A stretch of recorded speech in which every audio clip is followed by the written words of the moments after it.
This program is rated PG. It contains themes and scenes which may not be suitable for very young audiences. Parental guidance is advised. Be advised that the views and opinions of the hosts and guests do not reflect those of the station.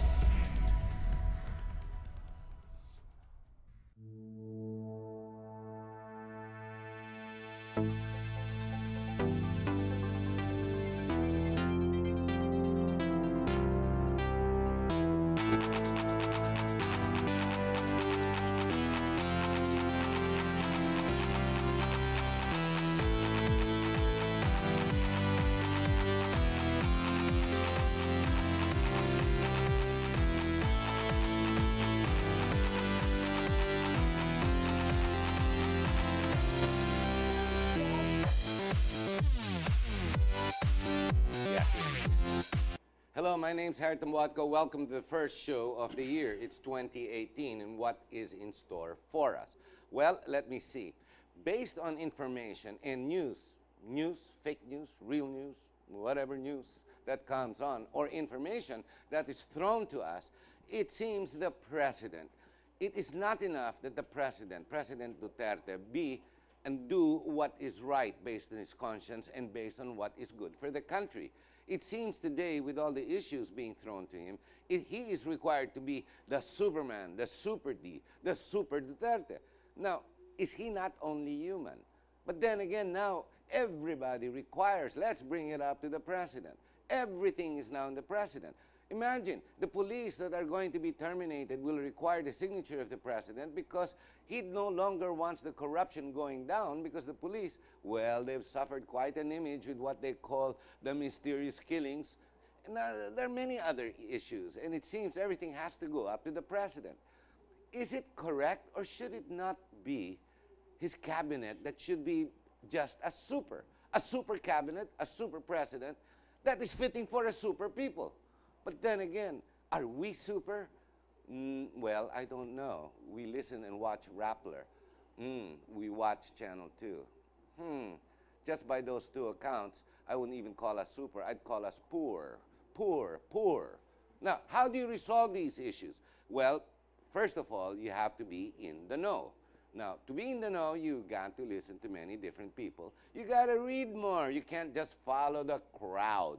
It does not work. Or else it'll be the annual thing that's going to happen, for example, tomorrow. Ang tawag po dyan yung translasyon, which I refuse to now even give a critique to because I've already done that in the last 2 years. And it's useless. They will go down. One will push, one will pull in between. They're going to push and push each other to put their towels and handkerchiefs on a statue. Wait, di ba mga Katoliko mga yan? Di ba thou shall not have false gods before me? Parang ganon. But then again, let's go forward. What are the issues? With me today to discuss these issues, to help us both understand, you, me, and our guest, we have Butch Valdez. Now, he belongs to a group that's called the CNG, of which I have decided to be part of, thanks to Butch, who's allowed me to be in the group. That's the CNG. What does this stand for again, Butch? Citizens National Guard. Now, I've asked that you participate. Go to the web, Citizens National Guard, CNG, Philippines, find out what it's all about, and participate. That at least will put you in the know on what's going on. And it's an advocacy that does not go out to blind anybody, but actually exists to help the super president that we have made Duterte to be. I mean, the poor man, he is just like you and me. Ang problema, ginagawa natin, requirement natin maging super D. Diba? I don't know if you don't mind my analogy. No? Ginagawa natin Superman si Duterte. Well, Diba? to many people, he really looks like a Superman comparing to the previous administration. No? Because he has done so many things that are actually can be described as phenomenal. No? On the other hand, of course, he himself, whenever he he speaks in public very often. He says, "This is my commitment." Ah.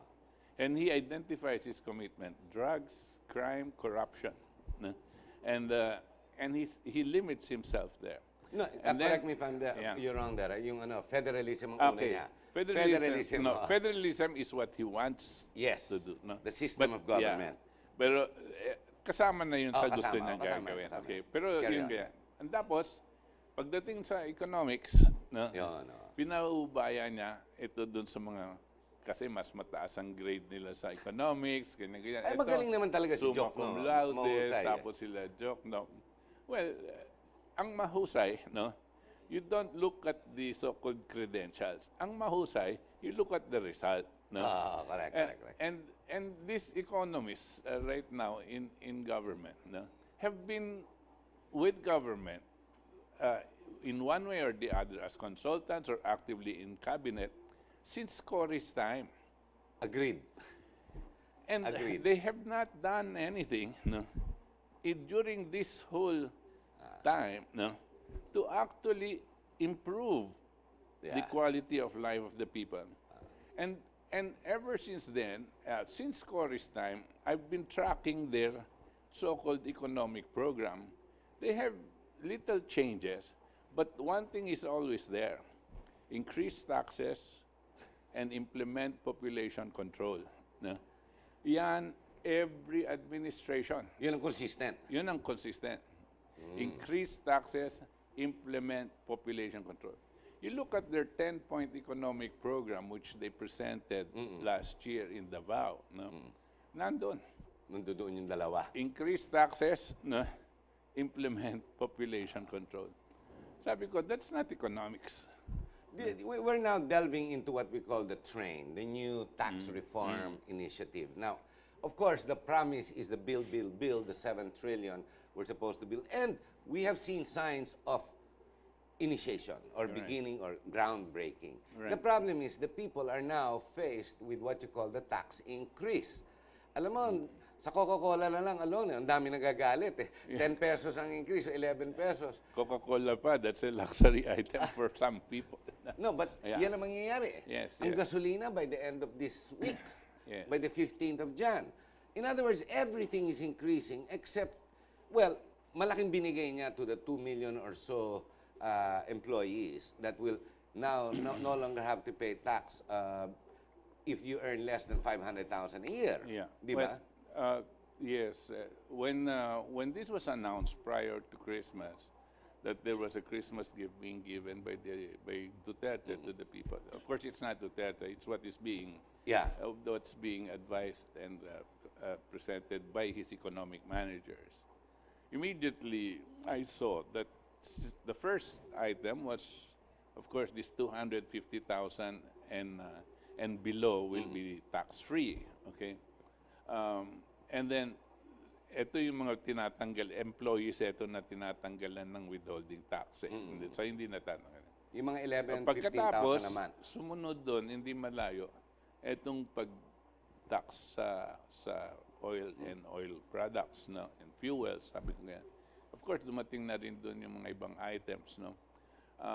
Immediately, you will see, no, it does not take genius to see, oops, ano to, tataas ang presyo, no, ng bilihin. Well, definitely inflation. Yeah, and of course, the way they explain it is the increase in fuels will only result in 3 centavos or 30.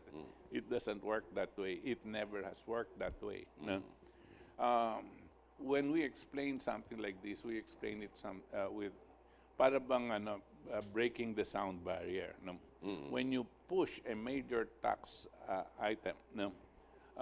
In this particular case, this train, itong tax reform nila, magpupush ka ng ganyan, it breaks the sound barrier. When it breaks, the effect is not just this.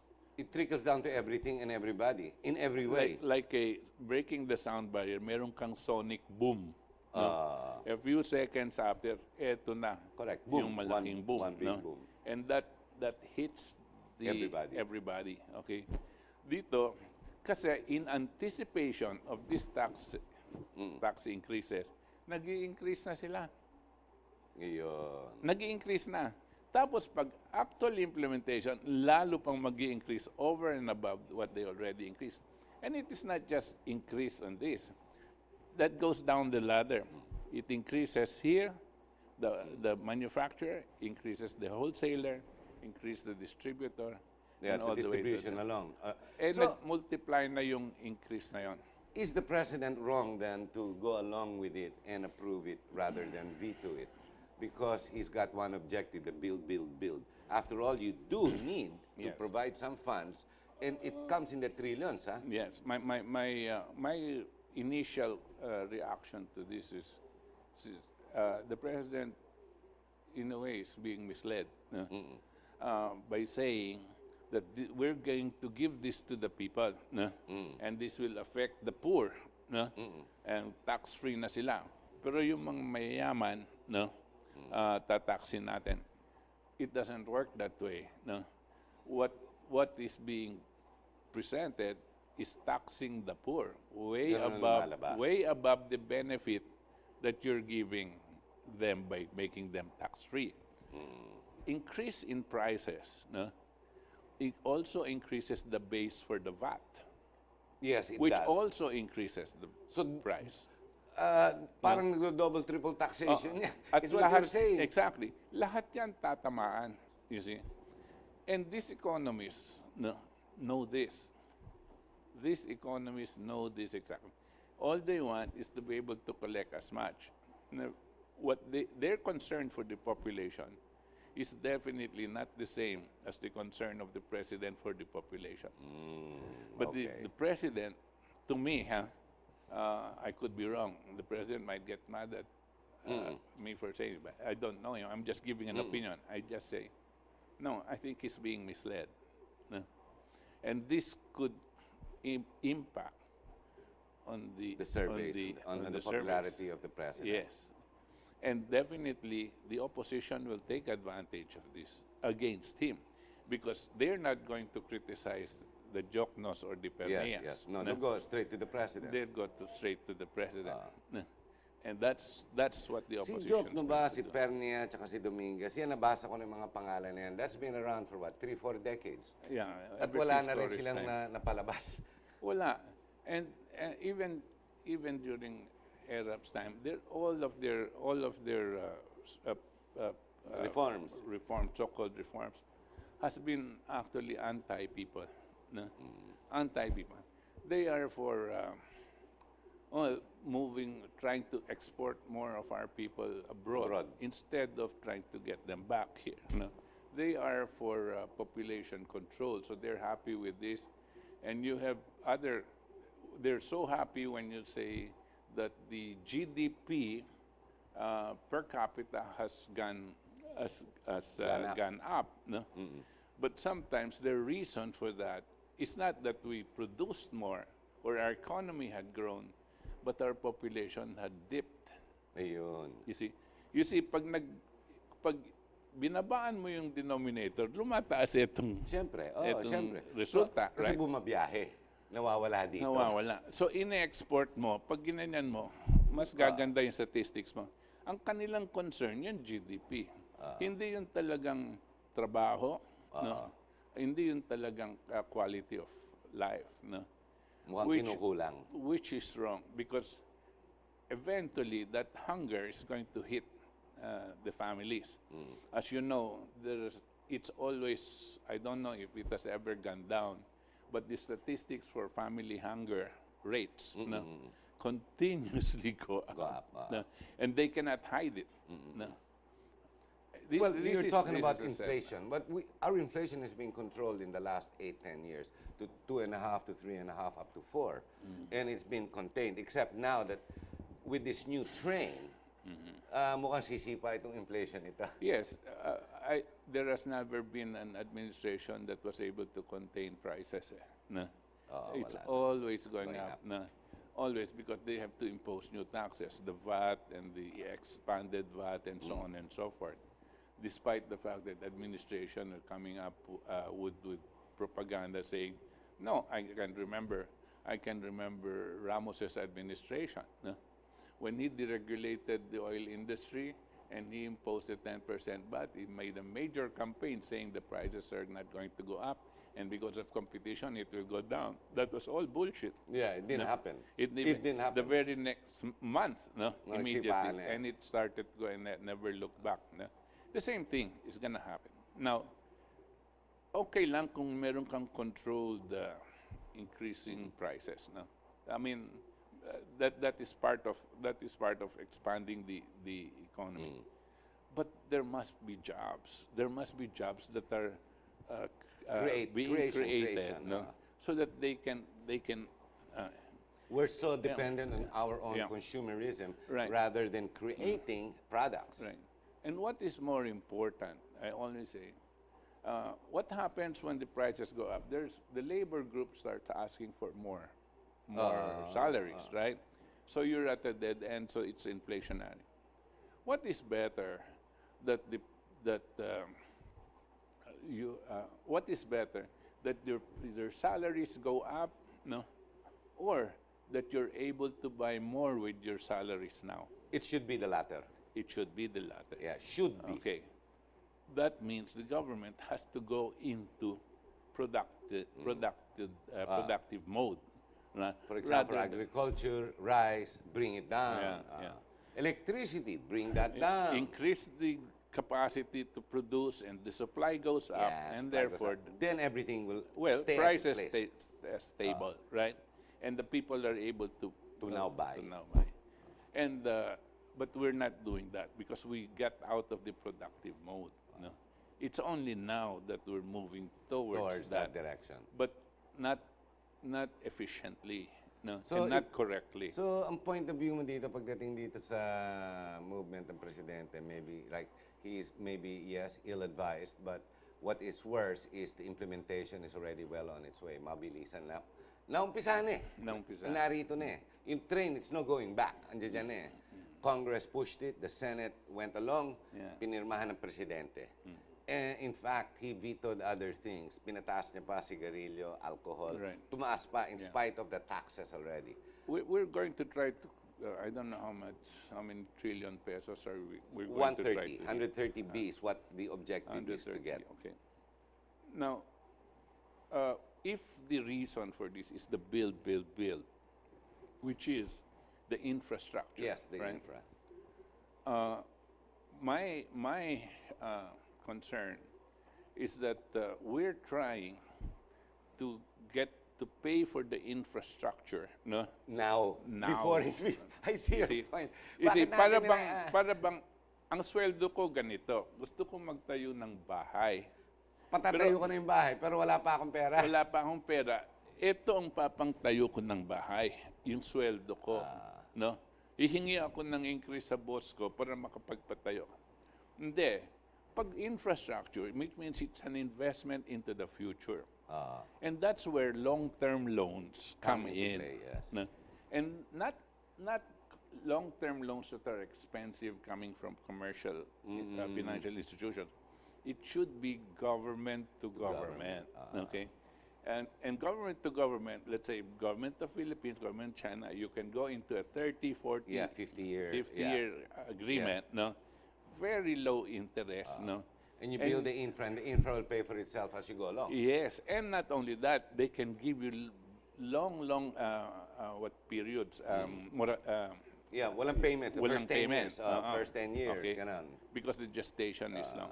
You can go into those types of agreements.